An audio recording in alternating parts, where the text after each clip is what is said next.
So welcome back to the first case for this week of Fed for Friday. In this case, we're going back to Tennessee. This case is actually very well known. Of course, you know the title. The title may not give it, but I hope at least the thumbnail at least gives away who our main killer is. Of course, it is a group of killers, but our main killer, of course, is a female. Of course, you know, considering the motive and who the victims were and everything, I just thought this case should be covered. And so with that being said, let's go and get started. But if I lay down and I play dead and I stay dead, maybe you'll get sick of being the monster out of my head, under my bed. Think you're something out of my nightmares, standing right there. But if I lay down and I play dead and I stay dead, then will you get bored of killing me? So there's actually some parts to unpack before we talk about our killer, because there's some events that happen before our killer's even born, so I have to discuss those. So our main killer her name is Natasha, but we're going to start with her mother named Madonna. Not the famous Madonna, but her name just happens to be Madonna. So Madonna is about like 4 or 5 years old, and she sadly apparently gets raped by a pastor. Her mother did, of course, to take her to the hospital, I guess, to deal with the physical trauma of being raped. But as far as like the emotional trauma, I did not see if she like went through any therapy. But I assume saying this was like the 50s, 60s era. Obviously, you know, mental health was like not what it is now. So I highly doubt she even went through any therapy, if at all. But when it's known, she got married to a Don Atkins, who was a salesman and an alcoholic when she was 17. Yeah, I don't know what year Madonna was born, but so when she's 17, she's married, because, you know, back then they got married early. They would have a daughter together named Valena. That's the only thing we really hear, is that she is the older half sister of Natasha. That's all we pretty much hear about her. And so Dawn and Madonna eventually split in 1996. Madonna would eventually remarry and marry a man named Ed Wallen, and Valena, the oldest child, she would sadly say that Ed Wallen raped her. Was anything done about it? I didn't even see that, so nothing may have been done, and they may have just split, because from what I currently saw, they're not even together. So of course, our main killer officially comes to the world on January 26, 1979. Her father was not Ed. Her father was actually a man named Roger, who apparently he was a local police officer who Madonna was having an affair with. So they both were married, but not to each other. They're married to different people. This is obviously a scandal. I've not seen anything about how Roger feels about her related to Natasha, especially considering what she did later on. So I can see, understandably, wanted nothing to do with her. So Madonna eventually left her husband Ed, because apparently they were still legally married when Natasha was born, and they moved to Pikesville, Kentucky. When Natasha is about 11 years old, she walks in her mother, like, naked, suffering from an overdose. However, Madonna does luckily survive, but this understandably affects Natasha. And so she starts going through anorexia, depression. And so, of course, Natasha did eventually get sent to a behavioral center in Lexington, Kentucky, but was released after 11 days due to not having enough health insurance, because apparently that's an actual thing, despite her being high risk for being a danger to herself and obviously others later on. But of course, they don't know that at the time. So around this time, she meets like this girl named Karen Howe. I don't know what year Karen was born, but apparently she was 17 when the crime happened. So keep that, because that's important to the story. And so Karen would sadly grow up in a violent household where she would allege that she was raped by an uncle and a cousin when she was between the ages of 5 and 10, like multiple times. So then, of course, Karen gets into the occult, as a lot of teenagers back then did, apparently. And she would claim that she could spirit write, which basically, like, instead of, like, physically writing, she would write, like, with her mind, and the words would just show up on paper, and then she could see spirits. Of course, the mother wasn't playing those games, because, you know, this is the South, and we don't play like that. So, apparently, she was rubbing holy water on the doorknobs that she knew Karen would touch, and she would make Karen even stand on the Bible as punishment. And the last little tidbit about Karen, at least until we get to the main part of the story, is that apparently she had attempted suicide 4 times, 2 times by slitting her wrist, and the other 2 times, I couldn't find how the other 2 times were, so I'm not going to just assume. And Natasha would wind up dropping out of high school her freshman year. At 14, she was charged with forgery after she stole a box of checks and was trying to, like, get some money that she obviously didn't earn. She was sentenced to a year probation. She gets arrested again after she threatens Madonna, her mother, with a knife, and Madonna, for whatever reason, has these charges dropped. And so when she is 17 years old, she gets married to this guy named Cornett on her 17th birthday, which somehow that's legal and, like, because this is the 90s, so like I didn't know that was legal, but apparently it was. I thought you had like a parent's consent and he was under 18, but I guess not. I guess not in the state of Tennessee. And so they apparently had been friends for a while. How long they were friends, they don't even know. But apparently they were friends, they decided to get married, and they were married for only 6 months before he just up and left and never came back. And so that's where she has the last name Cornett from. Otherwise, had she never married him, her last name probably would have been Wallen, because remember Madonna Wallen, like her mother. And so after this, she's obviously starting to heavy abandonment issues, which, you know, understandably. And so she meets Crystal Sergil, Edward D. Mullins, Joseph Reisner, and Jason Bryant, who obviously all are important to the story, hence why I mentioned them so early. So Crystal was born on March 13th, 1979 in Kentucky. She did well in school, like most of the other kids in this group, but she did struggle like emotionally because she was emotionally neglected. In 1995, apparently she did accuse her stepfather of rape, whether he actually did it or not. It did not say, but apparently she was thrown out about it. So that really could go either way. And so, of course, since she's getting kicked out of the house by being a minor, you obviously can't get your own place. So she has to go basically couch surf on friends' couches. Hence where Natasha comes into the story, because apparently she slept on Natasha's couch at one point. So then you got Edward D. Mullins. I did not get a date of birth on him, but apparently he was working at a grocery store and was working on a GED. So basically, it seemed like he was trying to get his life together, sadly. But then after he met Natasha, of course, his life apparently went downhill, as you can imagine. And so Joseph Reisner was born on October 6, 1976, in Hazen, Kentucky, the oldest of 6. And so apparently life was actually going good for him until his mother and stepfather divorced, because I guess like his stepfather was like a really big role in his life because his actual father was in the picture, you know, which happens in a lot of these cases. He started doing drugs and alcohol as early as the age of 10. Yes, you heard me right, 10. And apparently originally he was dating Natasha, but they broke it off and he started dating Karen. And remember, Natasha and Karen are supposed to be like best friends. So then Natasha goes and starts dating Edward. And another sad thing is that he actually did graduate high school and tried to enroll to the military. And apparently he was accepted, but got discharged after a random failed drug test. So, of course, you know, you got Jason, our youngest suspect in all this case. He was born July 18, 1982. So that makes him 14 at the time this crime happened. So remember, he's 14. He would have a long history of running away. His mother had apparently abandoned him, and his father was an alcoholic and was abusive.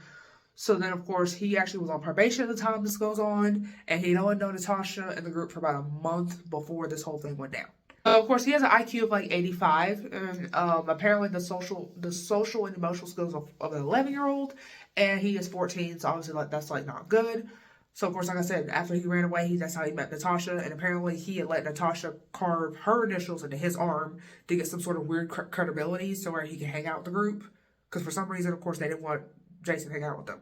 So then on April 4th, 1997, so Natasha, Karen, Crystal, Edward, Joseph, Jason, they all go into this hotel room. I don't know whose name it's under, but that somebody over 18 got this room, okay? So they're there, they're smoking weed, they're having a good time. They wind up destroying the room. It is alleged that they had burned 666 into the carpet. Of course, there's no pictures, and it's not confirmed. Apparently that's just a rumor. So that's why I'm saying allegedly, because I haven't seen any photos or anything yet. But it is confirmed they trashed the room, and they left to avoid criminal charges. Because obviously, you know, how bad they damaged that room, apparently they were eligible to, like, get charged. And so the group... So on April 6th, so 2 days later, the group was outside the home of a police officer and apparently somehow got him distracted enough to where they were able to steal 2 of his guns, a box of ammunition, and $500 to go on the run. So apparently they're using Joseph's mom's car, and so Joseph, of course, since he's a driver, he gets a ticket for doing 75 and 55, so basically like reckless speeding. And Natasha would randomly claim out of nowhere that she was speaking to angels and demons since the age of 4, and refer to herself as Satan's daughter. And apparently, if you spell her name backwards, it says all Satan. And so, Natasha had apparently even admitted that she had dreams of acting out her favorite movie, which you already imagine is Natural Born Killers. So later that day, they stop at a gas station, and this is still in Tennessee. And apparently, Karen has to go pee. There's a story, like, at least Natasha will give later as to why they stopped. But apparently, it was apparently still a car because the car they had was about to break down, and they were originally planning to go to New Orleans, Louisiana. And remember, they're coming from Tennessee, so they were like, this car ain't gonna make it, we gotta steal a car. So then this is where they bump into the LILLELID family. So the LILLELID family basically were like Jehovah's Witnesses, and so of course, you know, they're trying to like spread the word, and these kids are obviously like into like the occult and like and stuff. So obviously they were like all black. So this gets like the father's attention. By the way, his name is Vidar. I feel like I should have mentioned that. So the father Vidar was born on May 10th, 1962 in Norway, and he was a chemical engineer. His wife, Delphina Edith, she was born on March 26, 1969 in New Jersey. As you can imagine, Delphine and Vidar had met at a Jehovah's Witness convention. Where this convention is, it didn't even say, but they would marry sometime in 1989 and have their first daughter, Tabitha, who is 6 at the time of the story, on October 30th, 1990, and Peter was born in 1995. Now, the reason it is very important, you notice how I pretty much gave a date of birth for everybody except Peter, and that becomes important later. So, of course, they moved to Tennessee eventually, because apparently they got married to Miami. Well, obviously, you know, Miami be wild, and I guess they wasn't, like, ready for Miami. They wanted something, like, more family-friendly. I don't know what they wanted, okay? I'm not trying to, like, guess what they wanted, but I'm assuming, like, stay, like, in the Bible Belt America, because, you know, Miami obviously ain't it. So, of course, like I said, somebody in the group is Joseph, apparently says, I'm sorry I gotta do this, takes the family at gunpoint. Everybody gets in the van except Edward and Crystal. They follow the family in the family's car. So they follow the family in Joseph's car, but everybody else is in this van, because apparently that van was big enough to fit, like, the family of 4 plus the other 4. So, like, 8 people in this van. Probably a little squished. Apparently Tabitha was over here crying, and so of course Delphine, being the mother she is like comforting her daughter, because that's what mothers do, and Jason apparently told them to shut up.